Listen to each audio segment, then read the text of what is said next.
as Member of Parliament of a riding of 31 bands in the Statlium, Stalo, Nklakmuk, and Shwepmek peoples, I hear firsthand how the quality of service from Indigenous Services Canada impacts my constituents. Too often I hear from First Nations that ISK is slow-moving, uninformed of their policies, and that government officials lack accountability to the people they're supposed to serve. Mission Matsqui Fraser Canyon is no stranger to natural disasters. Major flooding and seasonal wildfires threaten our communities, and in the case of First Nations, they are to rely on an office hours away, sometimes in a different region of the province, in Vancouver, to respond to emergencies and assist in the recovery. There are a lot of things I could talk about at length this evening. I had a discussion this afternoon with Chief Leon of Chehalis First Nation, who particularly noted deficiencies in emergency preparedness, a lack of post-secondary education opportunities for his band members, and ISK's failure to meet the housing needs of Indigenous people on reserve, particularly for those who are low income. However, I want to talk tonight about the failures when it comes to disaster responses and recovery, and I'll give two quick examples. The 2017 elephant wildfires destroyed homes, businesses, and properties, including Ashcroft Indian Band. An elder and former chief lost his home in that fire and applied for funding under the ISK Emergency Management Assistance Program through the band.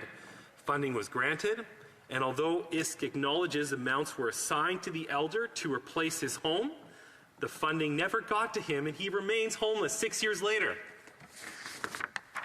Where is the accountability?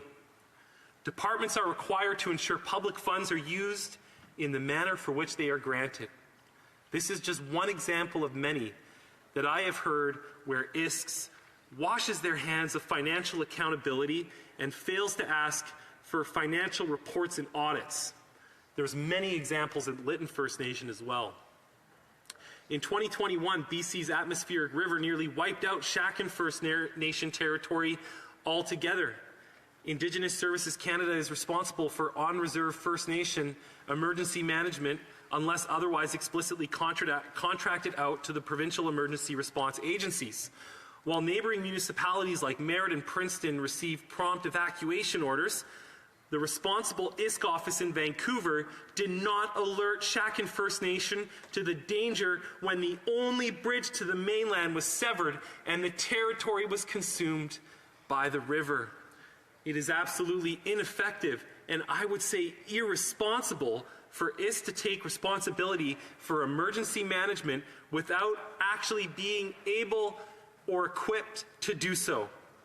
A year later, ISK announced $900,000 for Shaken First Nation and neighbouring reserves impacted by the floods. Mr. Speaker, where has this money gone? Shaken First Nations continue to live in a temporary encampment in Merritt and ask themselves this question every day. ISK should be able to count for not only where funds have gone, but whether public funds were used appropriately according to the terms and conditions in which they were granted. These concerns are not only mine, Mr. Speaker, they are coming directly from my First Nation constituents across different bands and tribal councils. And I will note, before I came to the debate tonight, it was pointed out to me that in the year 2018-2019, there were 4,200 approximate number of public servants working at the Department of Indigenous Services Canada. That has jumped today to over 7,200 employees. And my constituents ask me, when the Government of Canada is spending so much money on bureaucracy in Ottawa, why has their service delivery fallen so short of where it should be? I can't answer that question, but I do know that if the Department of Indigenous Services Canada was probably cut in half, it wouldn't make any difference to any of my First Nations constituents, because the department is not accountable, they're not doing their job, and they're not stepping up to the plate to help people in Mission Matsqui Fraser Canyon who have their lives taken away from them in major disasters over the last number of years. Thank you, Mr. Speaker. Questions and comments. Question and commentaire, the Honourable Minister of Justice and Attorney General.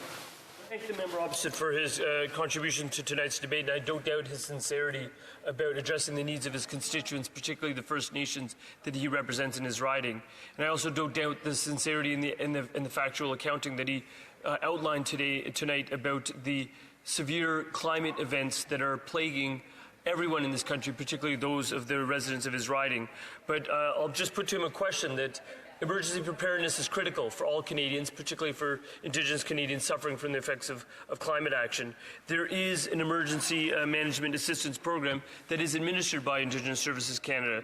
$260 million was dedicated to that very program in the fall economic statement.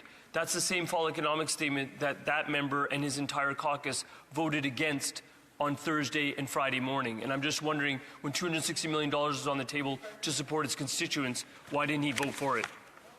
Member for Mission Matsqui, Fraser Canyon. Mr. Speaker, I voted no confidence to all of the government measures because I don't believe the NDP Liberal coalition is capable of running this country in an effective way that can be accountable to Indigenous people today. Indeed, there were certain aspects of that fall economic statement, like emergency management, that are worthy. But overall, I cannot give confidence anymore to this government in good faith. That said, I question the ability of this government to even administer large sums of money. The Disaster Financial Assistance Program, which was over $5 billion, largely targeted at my riding and a few surrounding regions in British Columbia, 2 years later, hasn't been allocated. 2 years later, people are still waiting for their homes. 2 years later, people have lost hope. Questions and comments? Question commentaire, the Honourable Member for Edmonton Griesbach. Thank you very much, Mr. Speaker, and I'll thank the member for what I believe to be a kind of passion for the support of Indigenous people. But it's important that we understand that when we speak of Indigenous people, particularly First Nations on the West Coast, that we understand that is a perspective of being a guest or even a settler or even a trespasser at times. Yep. Does the member recognize that where he's from, where he lives, and where he plays is a place of unceded territory, and the conditions to which the many nations on the West Coast are present are largely because of an occupation of Canada there? Would the member be clear in his response as to whether or not he understands the difference between unceded territory and ceded territory, and if he would support First Nations' call for jurisdiction and rights in relation to those lands, even if at times, Mr. Speaker, it falls in the way of a resource project, which is most important at these times. Member of Mission Matsqui, Fraser Canyon. Mr. Speaker, I am a proud Canadian. I was born in Canada, and I acknowledge the Canadian state.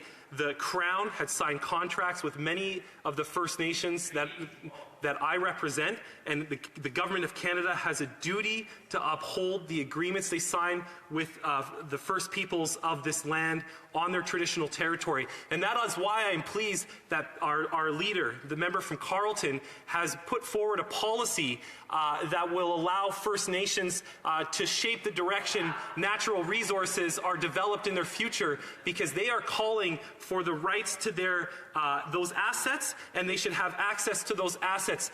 Secondly, I painted some very bleak pictures, but there was Lacamal First Nation just the other day actually received a settlement of $75 million that they have fought for over 20 years to receive, going back to those original agreements that were signed when they were put on reserves in the first place. We have a ton of work to do, but the words that I spoke tonight were directly informed from my constituents in the Stalo territory and in the Shwetmek and Inzakamek territory, and I took those words and I put them in Parliament at their request. Thank you, Mr. Speaker.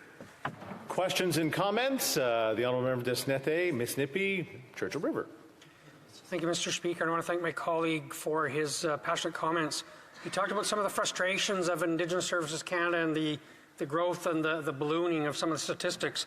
One other one that I just want him to comment on, the internal services, the investment in internal services in Indigenous Services Canada has increased from $146 million in 2018 to just under $300 million by 2023. I wonder if he'd want to speak at all to the kind of bloated bureaucracy here in Ottawa rather than the services out on the ground serving the people that he represents. Almost out of time. The honourable member for Mission Matsqui, Fraser Canyon. Thank you, Mr. Speaker. All government departments are required to make public departmental reports, and they have to outline to all people in Canada where they stand on those where they stand on their own metrics. At Indigenous Services Canada, only 17% of the metrics that they outlined to measure their success were met.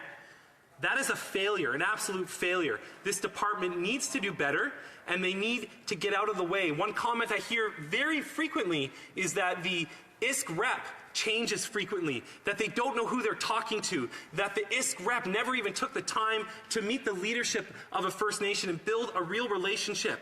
That's not happening, and maybe that's a first step that some of the public servants listening tonight could consider when they engage with my constituents in Mission Matsqui. Thank you, Mr. Speaker.